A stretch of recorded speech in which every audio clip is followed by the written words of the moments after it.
Good morning, everybody, and welcome to this webinar presented by Barker and expert speakers from the education trust sector.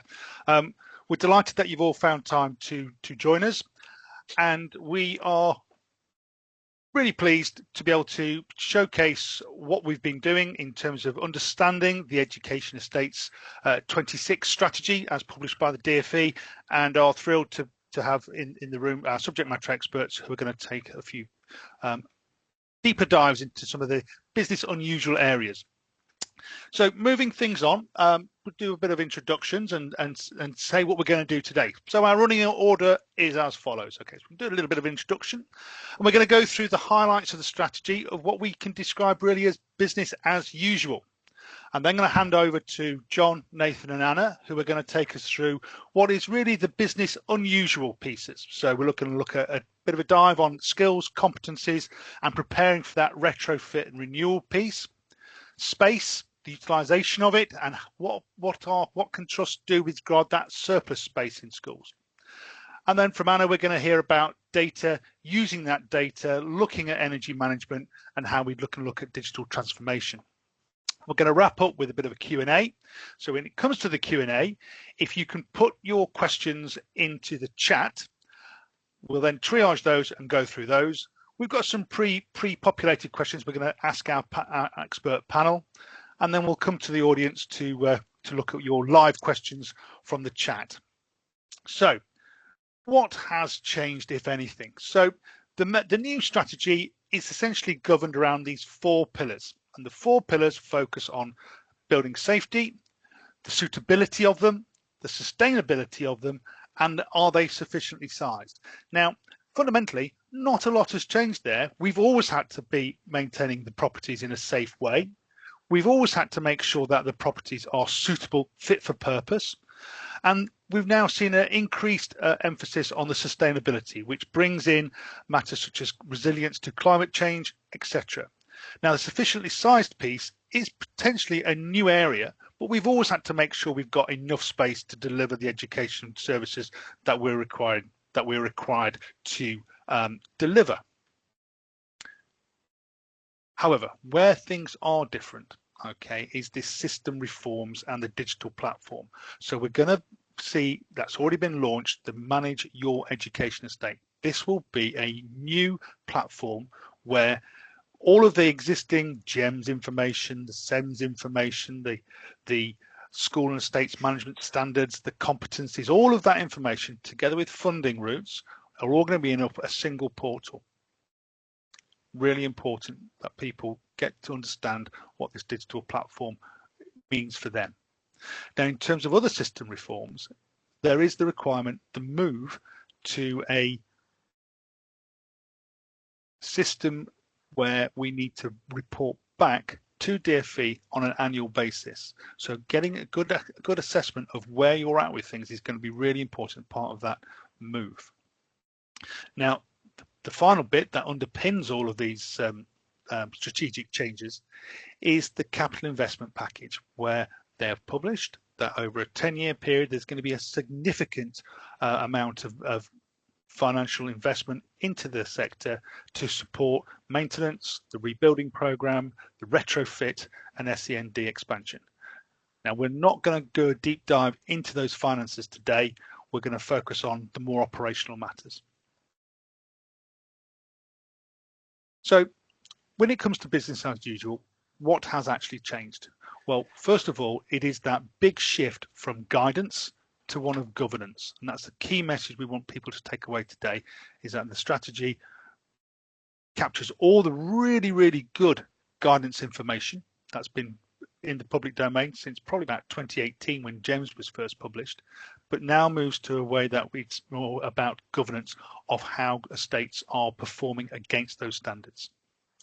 It is important to stress that there are no new statutory duties. The Health and Safety at Work Act hasn't changed.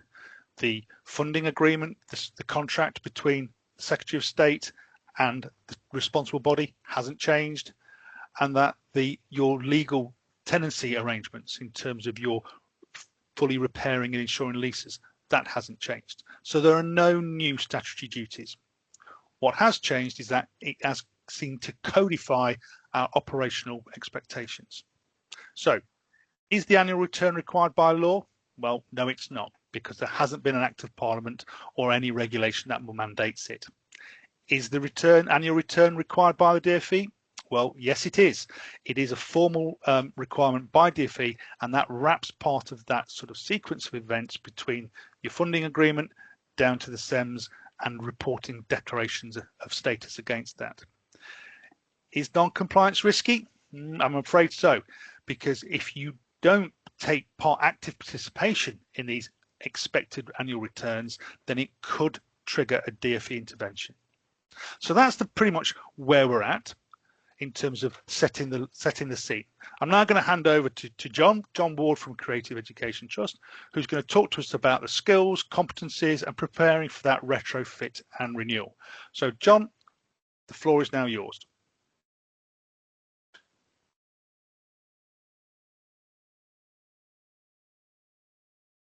John, you're muted. I'm seeing in the chat there's lots of people struggling with audio, so I'm assured that there's lots of information materials at the end if there is still an audio problem. Good morning, everybody. My name's John Ward. I am the Director of Estates at the Creative Education Trust. We are a trust of 17 schools, 5 primary, 12 secondary, 4 PFI schools as well, which I think we probably need to mention at some point today, and we look after about 14,000 students. In my spare time, because I volunteer in Tourette's syndrome, I'm also a trustee for another really good and effective trust, and many of you will be aware there's something called the Queen Street Group, and I chair the Estates Experts team at the Queen Street Group as well, which is made up of about 50 odd trusts. So the strategy come through. I think we were all expecting it in some way, shape or form. I think it still caught many of us out by surprise. And of course, just behind that, there was a white paper. I think there's just a few points I'd just make there straight at the beginning of this, that there was a statutory policy requirement that already existed. And for us, as we start to think about our responsibilities, we're now going off and amending our statutory policy. And that's really important from a governance perspective. I've spent a lot of time with the team and with other trusts, actually, just talking about what type of resources and skills we need in our organisation to match this change in focus. And there's obviously a greater emphasis on technical skills, as well as I think there's some more professional skills challenges as well, which I'll touch on in a bit. We've had to already, and that says we need to, but we've had to already amend our prioritisation strategies for works that we're doing. I'll touch on that. And actually one of the key realisations here is we're seeing a change of focus on how school condition allocation is being used, and therefore our condition issues are coming to the top of the prioritisation list, and the nice to haves will probably need to be school and reserve funded. I'm a real fan of what the DfE have done here, because for a long period of time we've needed a clearer, longer term strategy for investment, and it's clear if you really know the numbers around schools, you'll see that there's a really important need for change. Inclusion is the big challenge that's coming through to us, and because of the white paper and because of already a lot of activity in terms of how we're going to mainstream a lot of SEND activity, that will put pressures on us in terms of building and in terms of our facilities. So Matt, if you would move on for me, that's please. I'll touch on the place bit at the moment. So we immediately sat down and looked at the both in terms of shorter term and longer term actions. Our short term was, how the heck is this digital platform going to work? What do we need to do, and who needs to handle it? And we've been working through that as an executive, and I have with my team. We've got to make sure that we've got the data baseline ready and prepared within this next period, and obviously we take pride in our compliance position, but we've got to make sure that our compliance position matches the estates management standards, and that there's a common language there. Over the medium term, and we've just come through our board meeting cycle and our governance cycle, we know that we've got to now put in place a much more cohesive and thoughtful and considered 10-year estate strategy. We need to strengthen our skills, we need to strengthen our governance, and we need to make sure our reporting and risk management arrangements are more effective. Clearly, there's going to be an embed-in period for this annual returns process, and we, alongside that, we can see the DfE's determination to deliver both major capital renewal and sustainability projects, and we're really pleased that we're seeing a focus on retrofit and renewal as being another mechanism. So you're not just sitting there waiting for that end game of a new building. We think there are going to be some really good effective funding streams and schemes there that will help us to correct some of the condition issues that we've got in our school, and also support the ability to extend the life of our schools through extending the life cycle through investment. Okay, so Matt, if you move on, please. So just as an example here today, so if you look on the right-hand side of the sheet, we previously had, a business case justification process where all of our investments were focused upon one of 5 priority categories. And clearly, like all of you, you'll all have examples where safeguarding or health and safety issues will always come to the top of your priority list in terms of investment. But where we've got to already is to move that over to what's on the left-hand side here, which really is a priority sequence at 3 levels, and you can see those there. So let's move forward, Matt.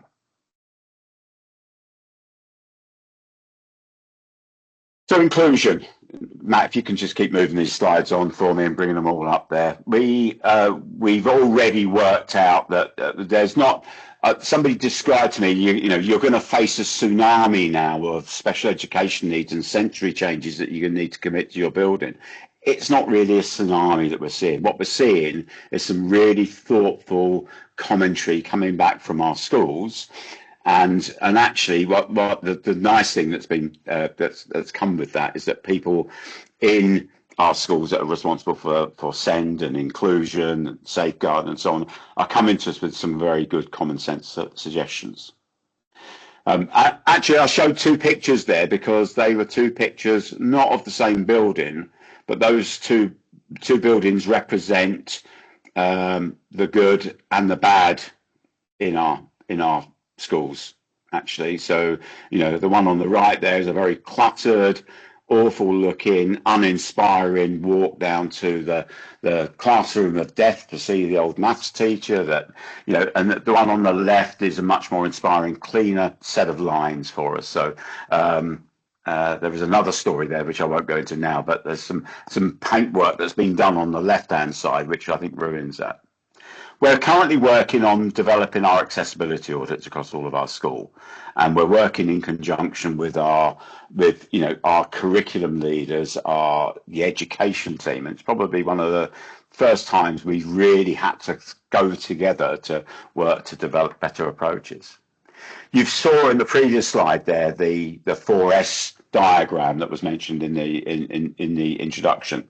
And there's a really important point around that 4S diagram of, safety, suitability, sustainability, and sufficiency, because it's really clear that we're going to have to be considerate of those areas and those priorities in the work that we're going to be doing. And again, one of the things I'm going to park here now is that our condition survey reports and the work that we do around understanding the condition of our buildings does not reflect always safety, suitability, sustainability, and sufficiency. Okay? And that's one of the major changes that's got to come up. We know from talking to DfE that there is a move away from condition data collection and a move towards a more effective condition survey strategy. And we all know in here that 40% of what we've got to work on isn't even in a condition survey report. Okay. So we're putting together. So Matt, just come back briefly for me, if you would. It's okay. So there are other things in there about making sure that we're clear about the DfE direction. We've got to make sure that our purchasing systems and process and procurement systems are much more consistent. And we've got to make sure that our service delivery capability is tuned. Okay? Now, so we have a job and we sometimes forget the important roles and responsibilities of those that are on the front line.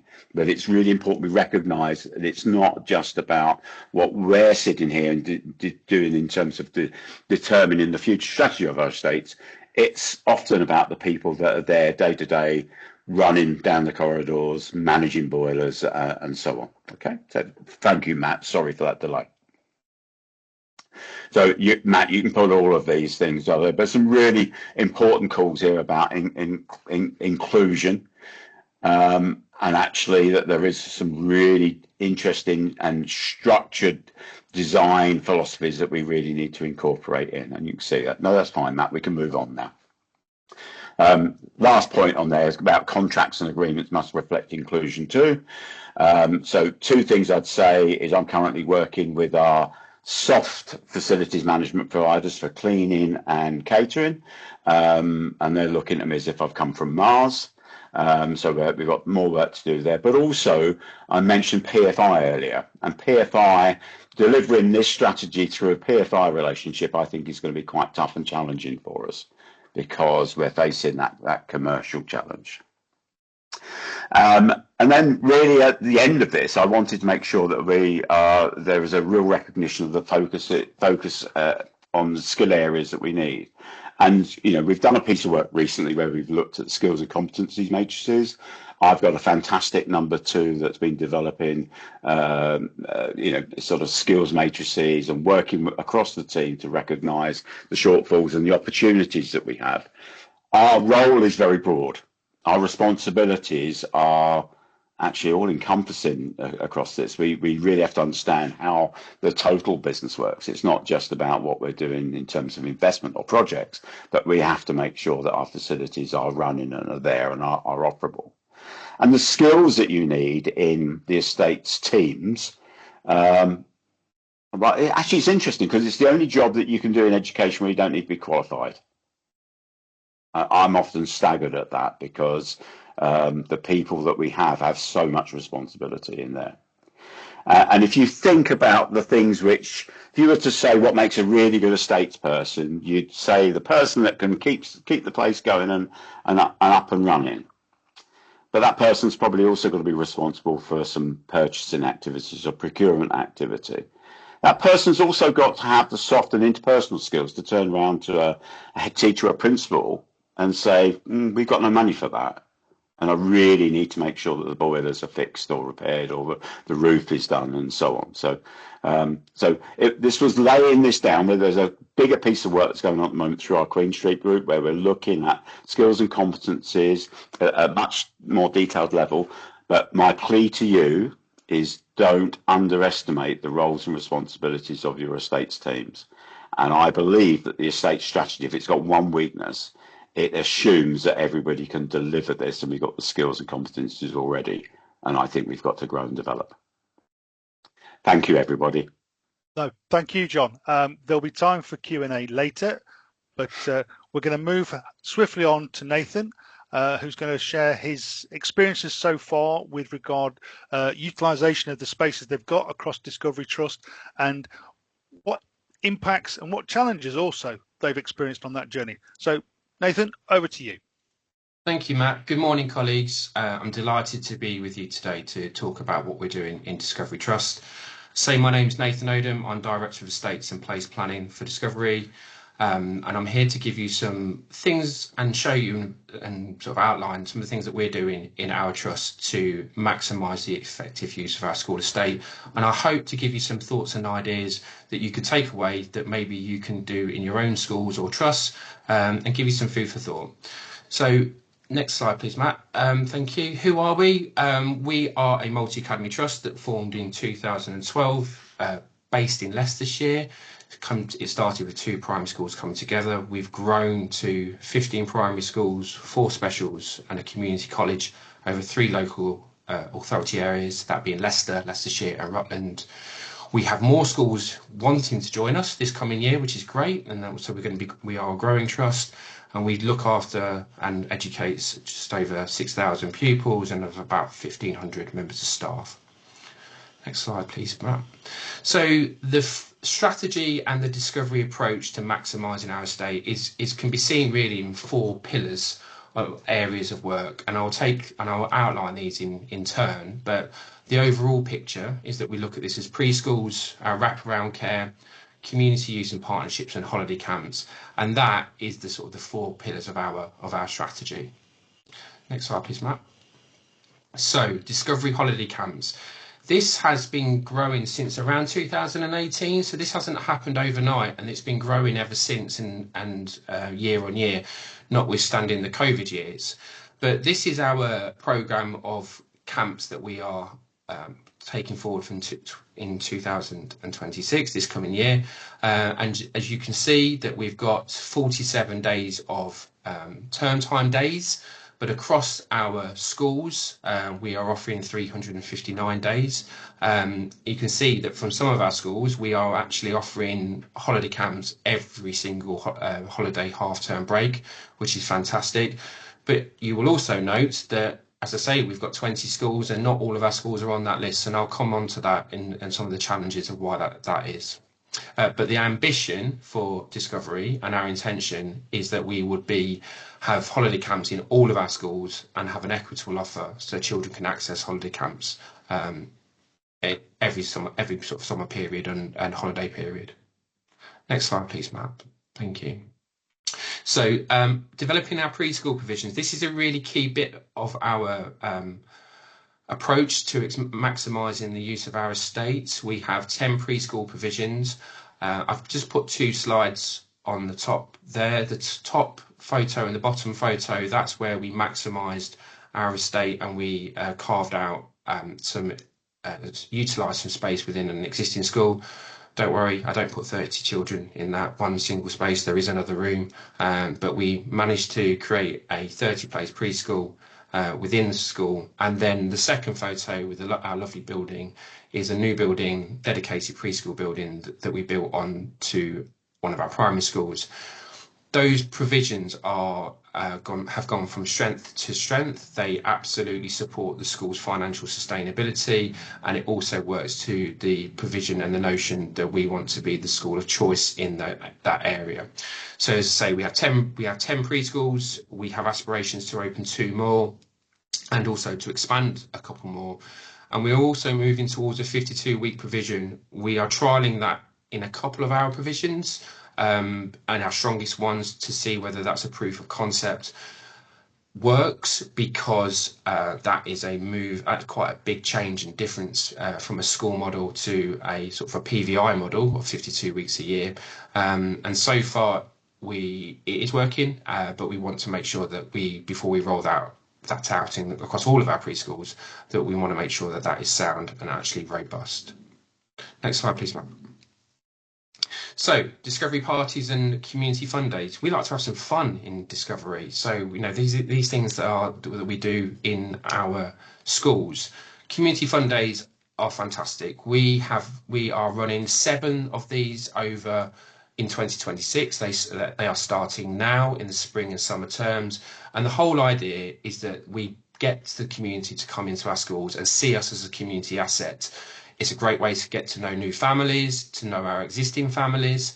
We have a whole host of fun activities. We have, as you can see on the slide, skateboarding, roller skating, face painting. We have an ice cream van, fire brigade turn up. They're really, really good days. The central team support them. We volunteer a day, if not more. People do more, I do more, to go and support the days and make sure that they are successful. And it's a really good day. Now, this is maximising our estate. It may be a loss leader, so to speak. It may cost us. It certainly doesn't cost us money. We don't lose money, but we don't make anything. That's not the intention. The intention is to maximise our estate for the benefit of children, and that they can get an experience and see their school and try different things out whilst using our school buildings. Discovery parties. This is something new. As you can see, there was a party that we had at a school.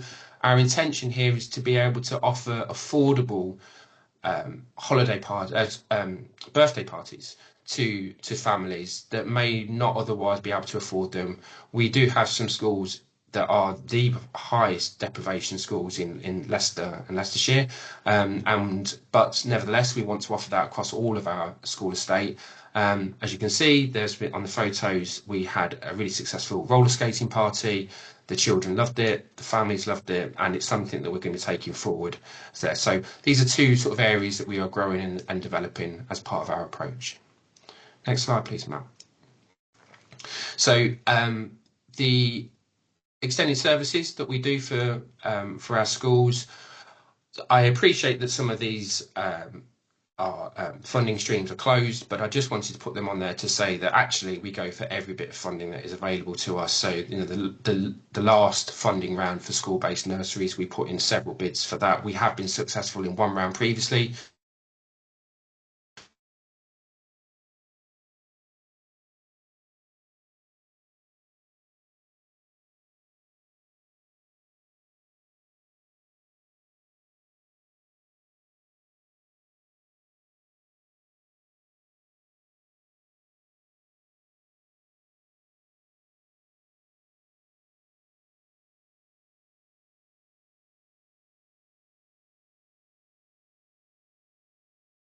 Nathan, if you can hear me, sorry to cut across you. I think a lot of people have lost audio.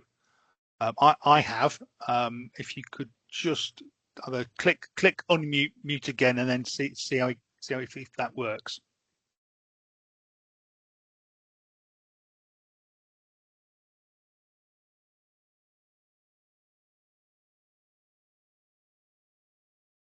Nothing coming through from Nathan. Okay. Well, what we'll do, Nathan, is if we just go through your remaining slides. So if we can just see that one. So I'll talk over. So Nathan and I have had a brief. Nathan, we can't hear you, unfortunately. So essentially, what some of the challenges that Nathan's Discovery Trust were experiencing were around the balance between the SCA program and those works and the ability to deliver these extended services. So that's going to be a real sort of potential pinch point and something to navigate. So it's something to be aware of as you're leading that forward. Recruitment and the staffing of things. So it's a case of, if you're moving to a 52-week-year service provision, it's going to be absolutely incredible in terms of changing that culture locally to move that sort of recruitment process through to have the staff on standby to be able to fill those gaps. The equitable offer across all the schools is often very difficult depending on the sort of operating costs that are local. And then also, once you set these fantastic opportunities up, it's managing expectation of families. There's the risk of disappointment. Nathan, do you want to give yourself another go to see if you can, if your sound's back? Try just unmuting, just if that works. Oh dear.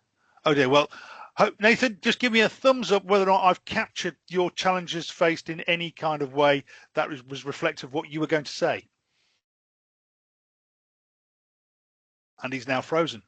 Okay, the joy of teams with north of 180 people on the call. We'll move on. So there's a lot of benefits that Nathan's Discovery Trust have put forward.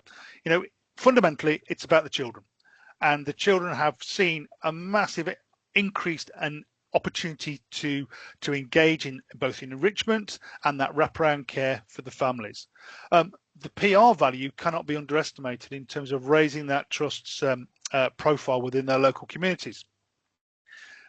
In most areas of the country, there's new housing growth. So when your new housing is coming through and you have got a strong community profile as a trust, that's going to be the ability to keep that retention and recruitment of new students coming through when they're available. If a trust has got that strong community profile, it's going to make it more easy, not simple, but more easy to form those partnerships with third-party operators, because the trust is a known entity about engaging in community.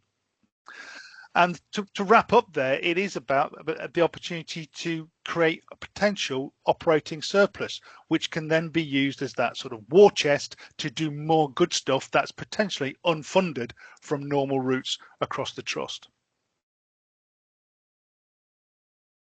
So thank you, Nathan, for contributing what you did. We're going to hand now over to Anna, and hopefully Anna's audio will work, because Anna's area is something that I'm very keen to hear about. Anna, the floor is yours. Good morning. Just checking you can hear me, Matt. Hello, can you hear me? No. Yes, we can, Anna. Oh, sorry, All good. sorry, All I good. couldn't see you. I've got you a bit smaller because my speaker notes are up. Okay, thanks, Matt. So my name's Anna Pearce, and I'm the head of estates at Greenshore Learning Trust.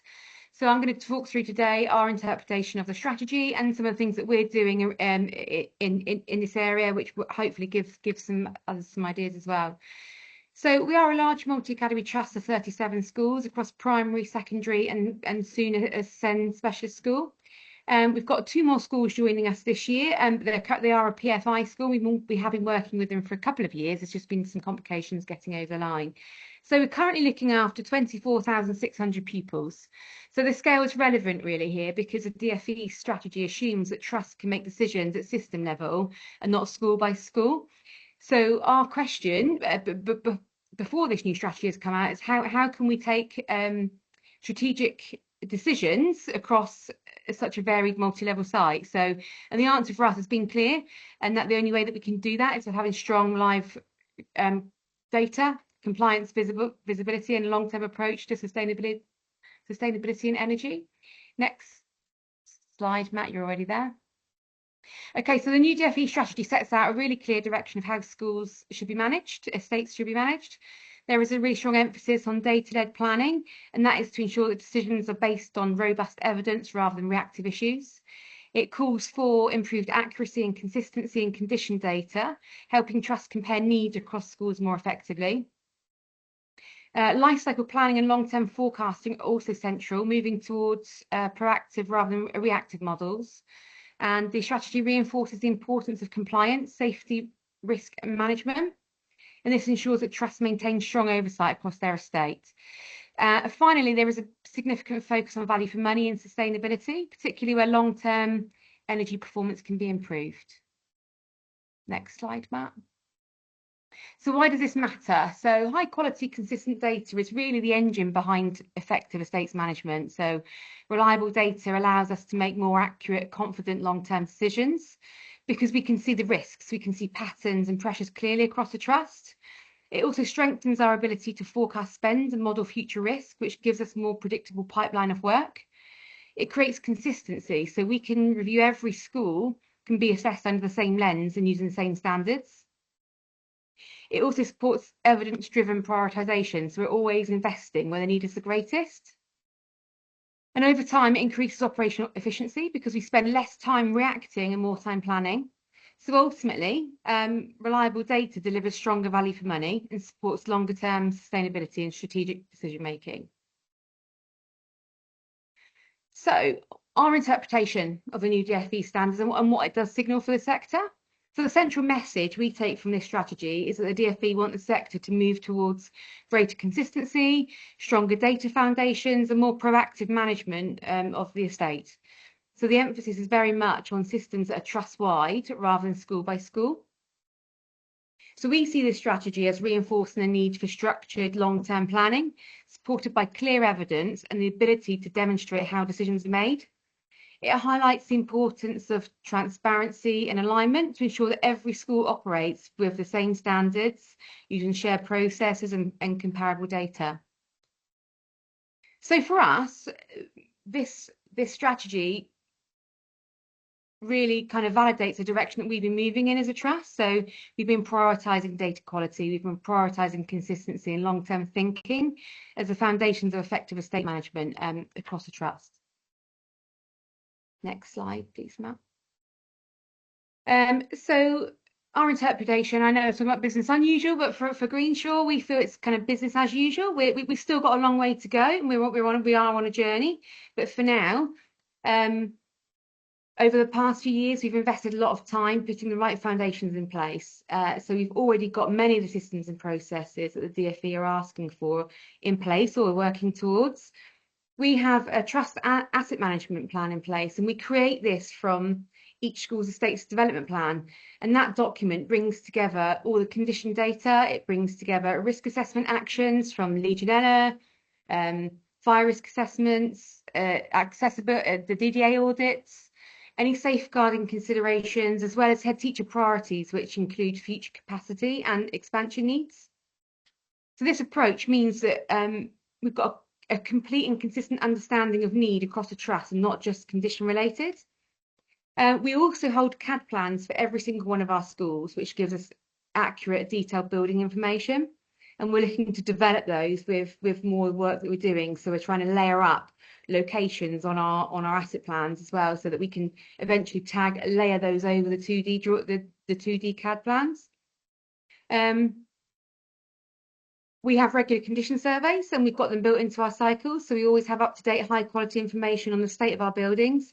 This also feeds into our asset register, which again we're currently developing, so that we can tag that into our 2D CAD plans. And this also ensures that we're tracking life cycle, risk and investment needs properly. For compliance, we've standardised all of our risk assessments. So we did have them completed because of our geographic location. We had them completed for different areas across the country. So we've got different contractors.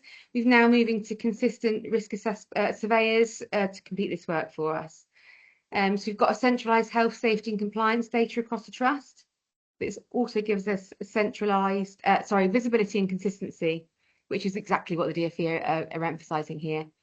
And because we've improved the quality of our estate data, and including moving towards BIM quality information, we're able to now make decisions that are genuinely evidence-based. So really, everything the DfE is encouraging the new strategy are the things that we're already embedding, and we'll continue to develop that further. So for us, the strategy doesn't need a big shift. It just validates the work that we're already doing. So with regards to sustainability, just have a glass of water.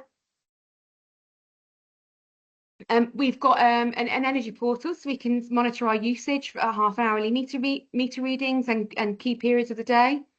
It's a core part of the way we manage our estates. We've invested over the last few years £3.2 million in LED and solar PV.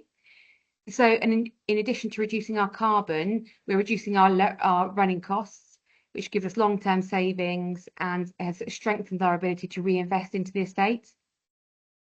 We've also increasing the amount of on-site renewable energy, so we're generating more across the trust, and that's also a step towards energy resilience. So alongside the generation, we're improving how buildings operate through smart building controls and energy management systems. We're able to monitor performance more closely. We're automating efficiencies and reducing unnecessary use of heating, lighting and ventilation. So these insights are helping us make more informed decisions and continually improve energy performance. We're going further with transitioning our catering environments. We're shifting from gas to electric. And that also supports a longer term decarbonisation of the estate. So that shift helps us to align with the national sustainability ambitions and prepare us for future technology changes. So finally, we've just put automatic meter readings on all of our water meters across the trust, which is helping us to reduce water consumption, but also reduce the energy associated with heating and distributing water around our sites. So all of these actions are contributing to more sustainable estates. They're allowing us to run more efficiently and to be more future ready. And this really closely aligns to the DfE strategy around the focus and data-driven decisions and long-term energy performance. So next slide, sorry, Matt. So our data-driven systems allow us to deliver genuinely strategic estate management. So we're now building multi-year estate plans supported by reliable forecasting and risk modelling. We can demonstrate compliance, condition and impact clearly, and that gives confidence in our decision making. Our prioritisation is transparent and consistent, and our decisions are made based on evidence and not anecdote. And because our data is live, it remains relevant and supports timely, responsive planning. So our data maturity means we're able to deliver transparent, defendable prioritisation, and it's not based on who shouts the loudest, but instead on evidence and risk, which is fundamental for the future of estates management. So to summarise our position under the DfE strategy, we feel like we are strongly aligned to the strategy. The expectations around data quality, forecasting, compliance and sustainability mirror the systems and processes we've already put in place. We've got a clear roadmap for the future. We've got lots more to do, but our CAD plans are providing the foundation for creating that layered BIM-ready data to give us rich asset information and stronger long-term insights. So how we judge ourselves, in terms of the standards that have been released, we feel that our DfE maturity is at level 3, a secure level 3, with early kind of level 4 capabilities, which so to provide the proactive data-led life cycle planning. So our ongoing focus remains consistency, so to strengthen our data, improve our forecasting, reduce our energy consumption, and deliver a more sustainable estate across all of our schools. So we do have some concerns around the administrative burden of the platform and the impact on future school condition allocations, because at the moment we've been able to budget knowing roughly what we're going to receive each year, but now this has all changed for us. So, but we do feel that we're well positioned for the launch of a new platform, and that reinforces the national move towards proactive data-driven estates management. So overall, the strategy reinforces the direction we've already been moving in, and we're well positioned for the next stage. Thank you, Matt. Anna, thank you very much. Well, first I need to put some context to everything because I've just been having my eye on the chat as well. What delegates have heard is sort of pioneering approaches from 3 trusts that have a size that they're able to invest both in resources, people, and also place. So when we come to the questions now, experts, what I'd like you to consider, please, is both in terms of your response, in terms of that large trust, but also be reflective of a smaller organisation, and importantly, some of those single academy trusts, and also the lone stars out there that are still under local authority mainstream schools, but are pretty much potentially maybe on their own. So we're going to now switch to the sort of chair's questions before we open up to the floor. So I'm going to come to John first. So in your work with the QSG group and more widely the sort of stakeholder groups that have been looking at the estates management competencies, where do you feel that the main competency gaps are? What are the most common ones across the Academy Trust that you've worked with so far, John? Matt, thank you so much. And can I just say, for all of those people that were in the chat saying this is all about big, large multi-academy trusts and so on, I absolutely respect that. And thank you so much for just pointing that through to us. I probably, like many of you, will spend time in those smaller schools, those little primary schools that sit there out on their own, part of a local authority. They don't have a estates team. They have somebody's granddad that comes in every other Thursday on the way to bingo. And, you know, they're very much reliant upon others to tell them that everything's okay. So, and that's why, from a Queen Street Group perspective, we've looked carefully at the wider competencies. There are soft skills, there are technical skills, there are professional skills. Not every organisation has the same strength and depth. And I urge you all to consider straight away is that there is no common way of running estates in schools. Okay, there is no. We've seen this across the 50 trusts that we work with at Queen Street Group. Everybody works differently. Everybody takes a different approach, and often that's because all of our buildings are different. Not two of our buildings are the same, and that needs specialist knowledge and expertise and experience. So the first big competency gap is that around technical skills and technical knowledge and understanding, firstly of how you build buildings work, but also how the level of data that you're expected to know and understand that informs the future decisions. And Anna's just delivered a most fantastic presentation on how effective her organisation is, and we aspire to get to that same level. But we do know, and many of us will go into those small schools, smaller trusts, that struggle to meet those standards. And therefore, and in our discussions with the DfE, that's pointed out to. I'd also come back to this thing about PFI, where PFI don't necessarily want to bend and shape and challenge what they're currently doing, because there's a cost element towards that. Okay, so the first thing I'd say is you've got to recognise the people that are delivering, and that's the message we've been sending up to the Department for Education.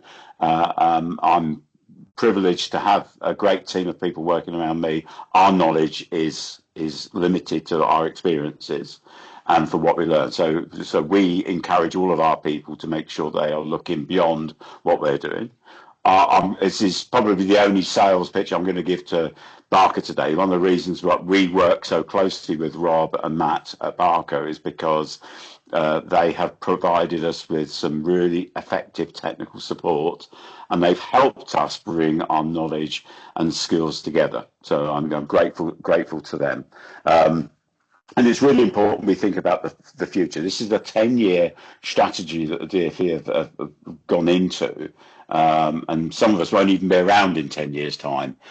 So it's really important that we create the systems and processes to create the legacy so the schools can continue to grow and improve there. Can I also remind you, my one final shot today, if I don't say anything else, is remember who we do it for. It is children we do this for. Actually, it's not for us. It's about children. So everything we do is for the good, for the great outcomes that those children should get. Okay. There's a whole load of competency stuff that we've got, and I'll happily share it beyond today or at the next session. Matt, thank you very much. Thanks, John. So I'm going to come now to Anna. So we've got this manage your education estate data requirements. We don't yet know what the detail of those annual reports will be, other than earlier today I was privileged to sit in a briefing via the Association of School and College Leadership, which was a briefing led by Lindsay Harris from the DfE, where he was saying that the autumn one that's coming up is going to be more around just having a sort of litmus test of where trusts feel they are. So it's not going to be quite perhaps so intrusive as one might fear, but it's going to be one there just to set a baseline.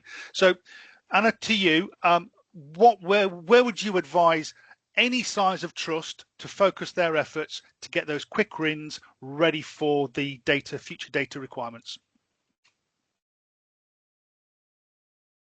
Yeah, Matt. So just a few quick ones. So I would ensure that your either estates director or the responsible person has got access to the portal via the DfE sign-in, and that all your schools are present. I would ensure that you have, so the DfE are planning to populate that portal with all your latest CDC surveys. So the recommendation would be to go and check that all your CDC surveys are there, and check the data within those surveys and make sure that is accurate, and because basically this is what's going to influence your funding allocations directly as we move forward.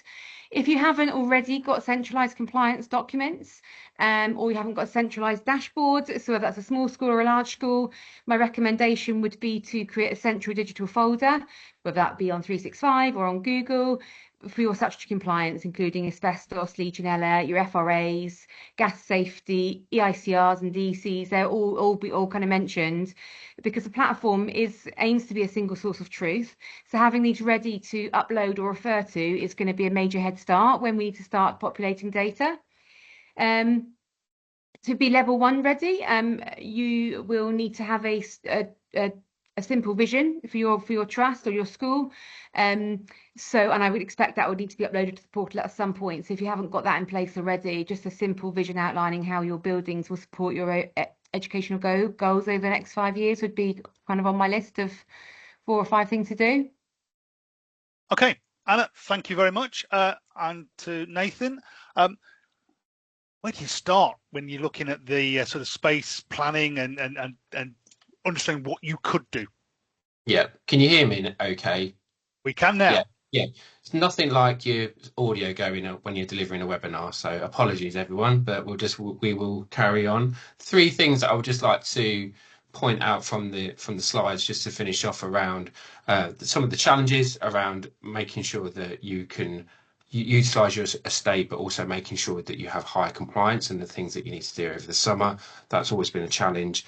And the fact that also that you have to look at the need for your schools and for your family. So in answering that, Matt, in terms of where you should look at space optimization, it's twofold really. It's what your buildings can deliver and possibly deliver, and how much return of investment you would get to have to if you create new spaces. I appreciate that smaller schools and local authority schools may not have the opportunity to do that, but nevertheless there may be, through some some clever ways to unlock some spaces that could be used for other facilities. Also the grounds as well, so sports fields, it's not just the buildings, it's the grounds as well. Some schools have some fantastic sports halls, fields that can be used for local groups as well. And I think it's really as well listening to your families and listening to the demographics of your local area. What will be successful? What is going to be worthwhile to families? And making, strengthening onto John's point about we do it for children, is that what's going to make a difference to children and families in maximising the estate. I think if you have that as a bit of a North Star to look at as a starting point, then you can do your net capacity assessments, then you can look for funding, then you can go down the line of what you might be able to create. But it's really having a clear intention from the executive down of going, where do you want to develop and maximise your estate for the best effective use for children? That's really helpful. Thank you. So we're going to scratch out those 2 next general questions, Anna, because I'm really keen to get to the some of the questions that have been posted in the chat. So we'll move swiftly on. So hopefully people in the wings have been just curating our chat with some particular questions. So I'm going to turn now to Rob Gould, if I may. Rob, are there any particular questions that we want to address from our audience? Yeah, hi Matt. Yeah, lots of good questions coming through on the chat. Maybe if we start at the top, we picked up the one from Mrs. Mountford, I think, about the autumn return, and saying that this is initially being positioned more as a questionnaire and sort of fact-finding exercise. So I think we can take the pressure off a little bit, but I think we can also see the direction of travel here from the department in terms of the thin end of the wedge, and what is starting as a fact-finding method is definitely going to start to sharpen into some of these compliance elements around SEMS. But there's a question from Daniel here on BIM, and what is the panel's view on BIM given the requirement for use of BIM at level 3. So I don't know if any of the panelists want to come in on that, or yourself, Matt, first of all. Well, John's got his hand up there. John, right. I'll just to put it into context, really, we've got of our 17 schools, 12 of them are pre-1980. And therefore, I'm really struggling to understand the importance of having a BIM model in those buildings that were system type buildings that probably are beyond. Well, they are beyond design life. So we think we know the answers to those things. But in terms of wider use of BIM, yes, it's really good for providing the measurements and the analysis and so on.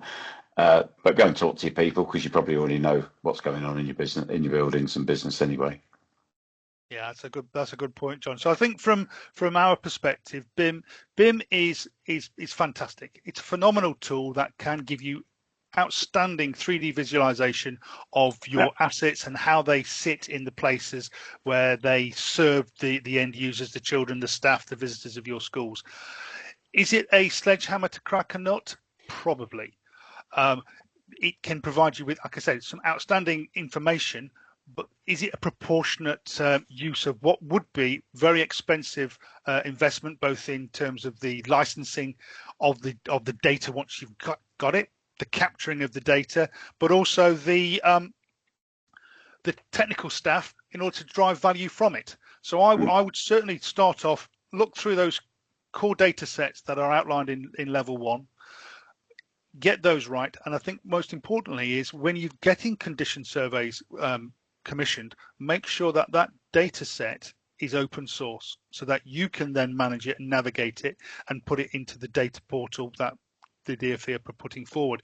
We see so many clients who have got frankly a locked PDF written report with tables embedded into it that they can't extract out, they can't then navigate and manipulate. So that would be my one sort of key point there.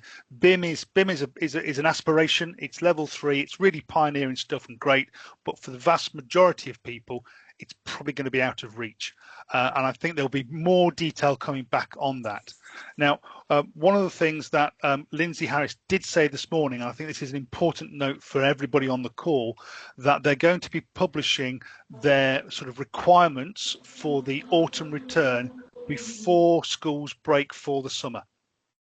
So you're going to have a bit of warm-up time before you come back after the summer break. So it's not a mad rush, or even more of a mad rush when you come back in that September. So hopefully that they will get that sorted out. Rob, any other areas on the questions? Yeah, some questions regarding data and condition surveys while we're kind of on that subject. So Ian's asked about, will the DfE be issuing the guidance or the standard specification for condition surveys?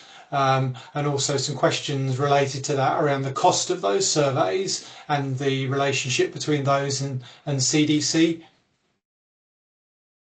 So specifically, do we know when we're going to see the condition data that DfE are looking for? So I think someone's helpfully shared the recent guidance note from the DfE on the condition survey standards, and we'll highlight that again in the post-webinar notes.